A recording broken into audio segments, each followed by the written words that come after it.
ఆత్మీయులైన YouTube ప్రేక్షకులకు నమస్కారం. నేను డాక్టర్ చిరుమామిళ్ళ మురళి మనోహర్. ప్రపంచవ్యాప్తంగా ఉన్న మిమ్మల్ని అందరినీ కూడా ఇలాగా ఈ యూట్యూబ్ ద్వారా కలుసుకుంటున్నందుకు ఆనందంగా ఉంది. మీ అభిప్రాయాన్ని, మీ స్పందనని ఈమెయిల్స్ ద్వారా, SMS ద్వారా తెలియజేస్తున్నారు. చాలా చాలా సంతోషం. అలాగే మీకు కలిగేటటువంటి అనుమానాలని, సందేహాలను అడుగుతున్నారు. ఇది ఇంకా ఆనందంగా ఉంది. పోతే చాలామంది అడిగేది ఏంటంటే, అసలు ఈ స్థూలకాయాన్ని ఎలా జయించాలి అని. చూడండి, స్థూలకాయానికి కారణం ఆహారమే, అలాగే స్థూలకాయం తగ్గడానికి కూడా కారణం ఆహారమే. కాబట్టి ఆహారం మీద అవగాహన ఉండాలి. ముఖ్యంగా అధిక బరువుకి ముఖ్యమైనటువంటి కారణం ఏమిటంటే ఆహారం. ఈ ఆహారంలో కూడా 3 ప్రధానమైనటువంటి పదార్థాలు ఈ అధిక బరువుకి కారణం అవుతాయి. వీటి గురించి తెలుసుకుందాం. మామూలుగా మనకి ఏమి తోచనప్పుడు కానీ, 3 బాగాలేనప్పుడు కానీ, లేకపోతే ఇద్దరు ఫ్రెండ్స్ కలిసినప్పుడు కానీ, చుట్టాలు వచ్చినప్పుడు కానీ, ఇలాగ అన్ని సందర్భాలలో కూడా కాఫీ లేదా టీ ఇలా తాగుతూ ఉంటాం. అలాగే బోర్గా ఉన్నప్పుడు, చదువుకుంటున్నప్పుడు, సినిమా చూస్తున్నప్పుడు చిరుతిళ్ళు తింటూ ఉంటాం. ఇది కామన్ యాటిట్యూడ్. అలాగే భోజనంలో ఇక పచ్చళ్ళు, కూరలు అంటే ఇక అన్ని రకాల రుచులు ఎంజాయ్ చేస్తూ ఉంటాం. పండగ ఉన్నా, పండగ లేకపోయినా, ఆనందంగా ఉన్నా ఇలాంటి అన్ని సందర్భాల్లో కూడా తీపి పదార్థాలు తినేస్తూ ఉంటాం. ఇవన్నీ కూడా తినేటప్పుడు బాగానే ఉంటాయి. ఆ తర్వాతే అసలైనటువంటి సమస్యలు తెచ్చిపెడతాయి. చూడండి, మనకి అవసరం లేని ఒక ఎక్స్ట్రా చిన్న స్వీట్ కానీ, చిన్న ఇడ్లీ కానీ ఇలాగా ఒక 3 సంవత్సరాల నుంచి 5 సంవత్సరాలు తిన్నాం అనుకోండి, దాదాపుగా 5 కిలోలు బరువు పెరిగిపోతాం. అవసరం లేని ఒక చిన్న ఇడ్లీ. కాబట్టి ఎంత అవసరం కాదు అనేది తెలుసుకోవాలి. ముఖ్యంగా ఇలాంటి పదార్థాలలో ఉప్పు ఉంటుంది, అలాగే నూనె ఉంటుంది, చక్కెర ఉంటుంది. ఈ 3 కూడా ప్రమాదాలే. ఉప్పు, అలాగే నూనె, ఇంకా చక్కెర. వీటి గురించి కొద్దిగా వివరంగా తెలుసుకుందాం. అతి సర్వత్ర వర్జయేత్ అంటాం. అంటే ఏంటంటే అతి ఎప్పుడు కూడా అనర్థమే. కాబట్టి ఈ 3 కూడా మితిమీరి తీసుకుంటే ముప్పు. అలాగని వీటిని పూర్తిగా రెస్ట్రిక్ట్ చేయలేం, ఉండాలి. కానీ మితిమీరితేనే ముప్పు. ఎలా తెలుసుకుందాం. అసలు వీటిని ఎందుకు తగ్గించాలి అంటే అప్పుడు వీటిలో ఉండేటువంటి గుణగణాలు తెలుసుకోవాలి. అలాగే వీటిని అసలు ఎంత తీసుకోవాలి అనేది కూడా తెలుసుకోవాలి. చూడండి, కొన్ని పదార్థాలు ఉంటాయి, వాటిని చూడటంతోనే తినేయాలనిపిస్తూ ఉంటుంది, నోరు ఊరుస్తూ ఉంటాయి అవి. ముఖ్యంగా వీటిలలో ముఖ్యంగా చెప్పాల్సింది వేపుడు. వేపుడు చూడగానే తినేయాలనిపిస్తూ ఉంటుంది. అందుకే చాలా సందర్భాలలో ఇక కంట్రోల్ చేసుకోలేరు. అంటే ఉంటుంది, కంట్రోల్ చేసుకుందామని, అయినా నోరు కట్టేసుకోలేరు, తినేస్తూ ఉంటారు. కానీ ఈ నూనెతో చేసినటువంటి పదార్థాల వల్ల అందే పోషకాలు కొన్నే ఉంటాయి.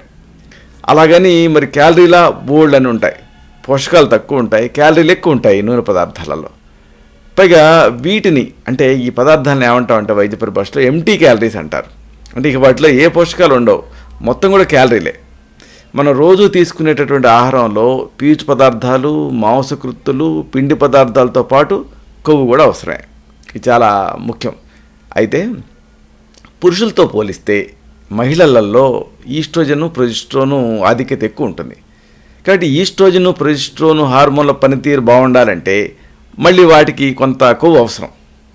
అందుకనే మహిళలు కొవ్వుకి ఎక్కువగా టెండెన్సీ చూపిస్తూ ఉంటారు. అయితే ఈ కొవ్వు ఎంత అవసరం అంటే దాదాపుగా యావరేజ్ వెయిట్ ఉన్నటువంటి మహిళకి దాదాపుగా 40 గ్రాములు కొవ్వు అవసరం.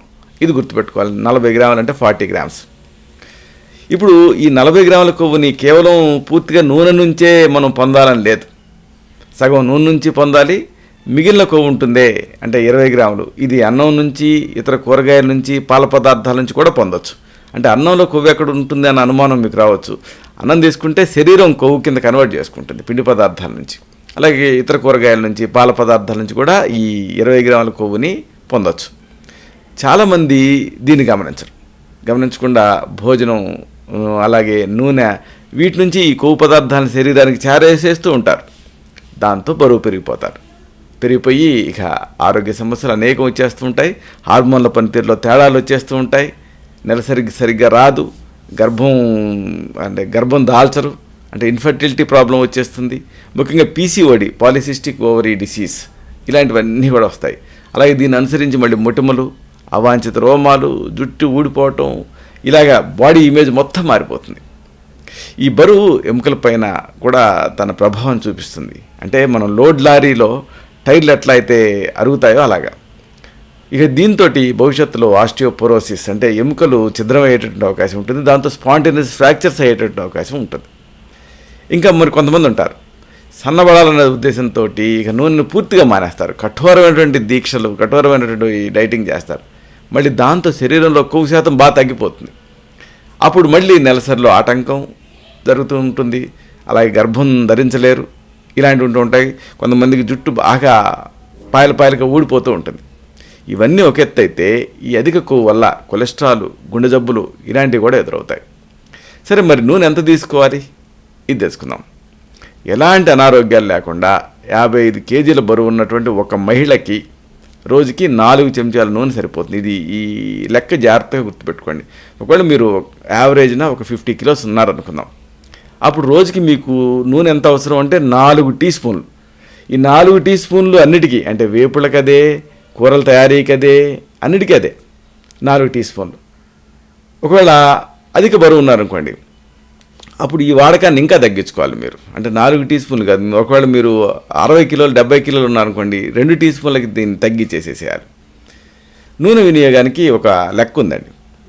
ఎలా అంటే ఇంట్లో మీరు 4 ఉన్నారనుకుందాం, అంటే మీ భార్యాభర్తలు ప్లస్ 2 పిల్లలు, ఇలా ఇంట్లో 4 కుటుంబ సభ్యులు ఉంటే రోజుకి 20 ml నూనె చొప్పున లెక్కించుకోవాలి.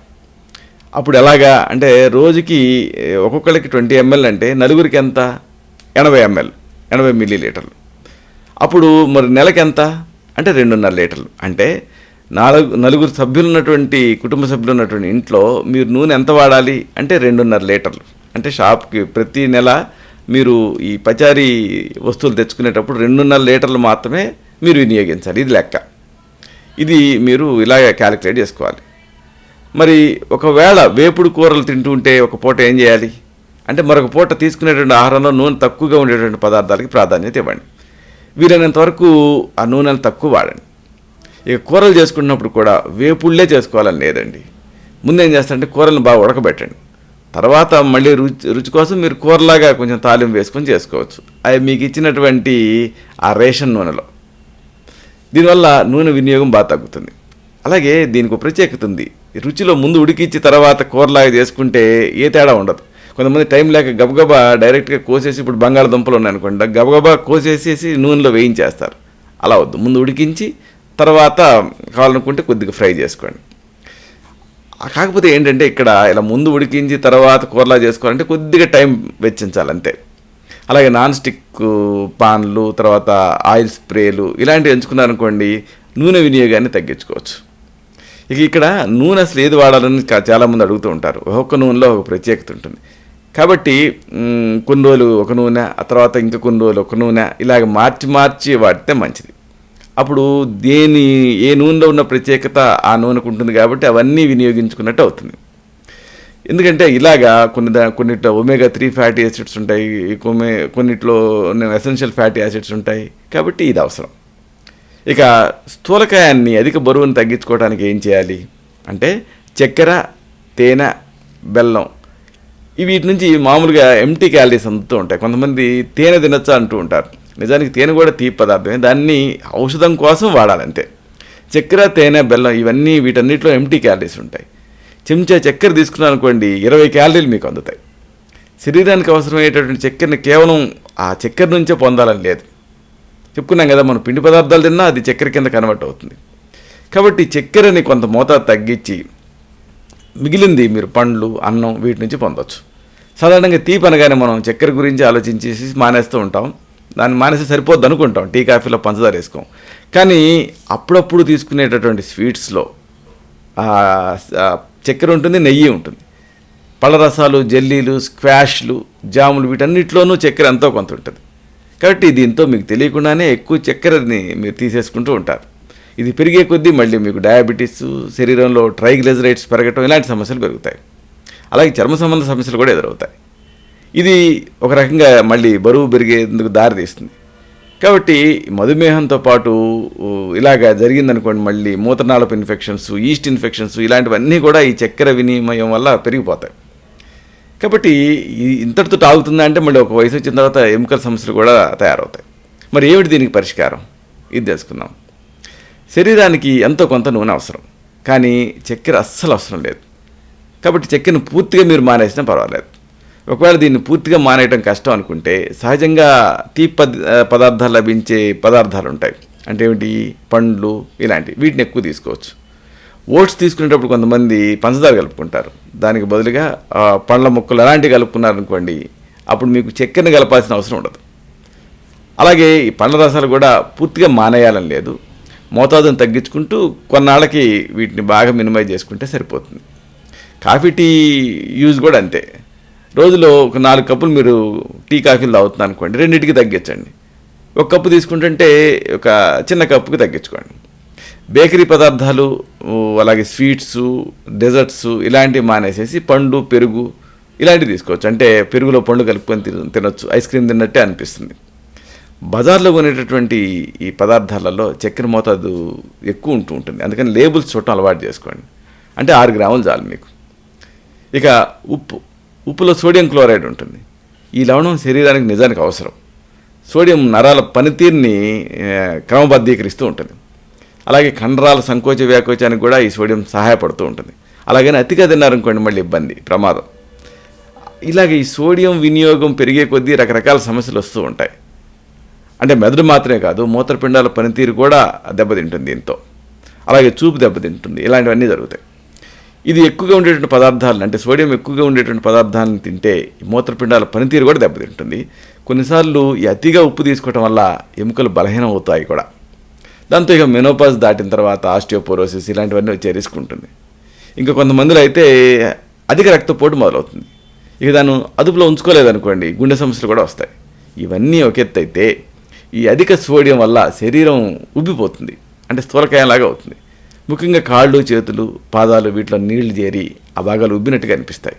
అలాగే అల్సర్స్ కూడా రావచ్చు. ఇలాంటి సమస్యలన్నింటినీ మీరు అదుపులో ఉంచుకోవాలంటే ఈ సోడియం ఉండేటువంటి ఉప్పుని తగ్గించుకోవాలి. మరి ఏం చేయాలి? ఉప్పును తగ్గించుకోవాలంటే నిమ్మరసం వాడచ్చు. ఎవరికైనా రోజులో 6 గ్రాముల ఉప్పు, అంటే 1 చెంచా సరిపోతుంది. దాన్ని గమనించుకుంటూ తక్కువ వేసుకోవడం అనేది మొదలుపెట్టండి. ప్రిజర్వేటివ్లు ఉండేటువంటి పదార్థాలని చాలా తక్కువగా తినండి, ఎందుకంటే వాటిలో ఉప్పు ఎక్కువ ఉంటుంది. అంటే పచ్చళ్ళు, అప్పడాలు ఇలాంటివి, వాటిలో ఉప్పు శాతం బాగా ఎక్కువ ఉంటుంది కాబట్టి వాటిని తగ్గించుకుంటే ఉప్పు తగ్గించుకున్నట్టు అవుతుంది. కొన్ని పదార్థాలలో ఉప్పును తగ్గించేసి వాటికి బదులుగా నిమ్మరసం పిండుకోవచ్చు, స్పైసెస్ యాడ్ చేయొచ్చు, అల్లం ఇలాంటివి. అలాగే ఉప్పును పూర్తిగా మానేయాలని కూడా లేదు, రోజు మొత్తానికి 1/2 చెంచా తీసుకుంటే సరిపోతుంది. కొంతమందికి బాగా చెమటలు పడుతూ ఉంటాయి, అప్పుడు అలాంటి వాళ్ళకి కొంత సోడియం అవసరం, ముఖ్యంగా గర్భిణీలకు. ఇలాంటి వాళ్ళు ఆ రోజుకి మనం ప్రిస్క్రైబ్ చేసుకున్నటువంటి మోతాదు, అంటే 3 గ్రాముల నుంచి 4 గ్రాముల వరకు ఉప్పు తీసుకుంటూనే ఉండాలి. ఇలాగ ఈ ఉప్పు, పంచదార, నూనెలు వీటిని తెలుసుకొని వీటి మీద నియంత్రణ మనం విధించుకుంటే ఈ అధిక బరువుని తగ్గించుకోగలుగుతాం. అయితే ఒకసారి ఈ అధిక బరువుకి కారణాలు ఇతరత్రా ఉంటాయి, అంటే థైరాయిడ్ సమస్యలు ఇలాంటివి. అప్పుడు మిమ్మల్ని వ్యక్తిగతంగా పరీక్ష చేసి మీకు మాత్రమే ప్రత్యేకమైనటువంటి ఆయుర్వేద ఔషధాలను ప్రిస్క్రైబ్ చేయాల్సి ఉంటుంది. అప్పుడు ఈ అధిక బరువు సమస్య నుంచి మీరు తేలిగ్గా బయటపడగలుగుతారు.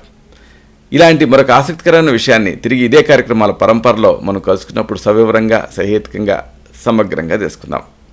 శతం జీవ శరదో వర్ధమానః, శతం హేమంతాన్ శతం వసంతాన్. 100 శరత్తులు, 100 హేమంతాలు, 100 వసంతాలు వర్ధిల్లుతూ జీవించండి. శుభం.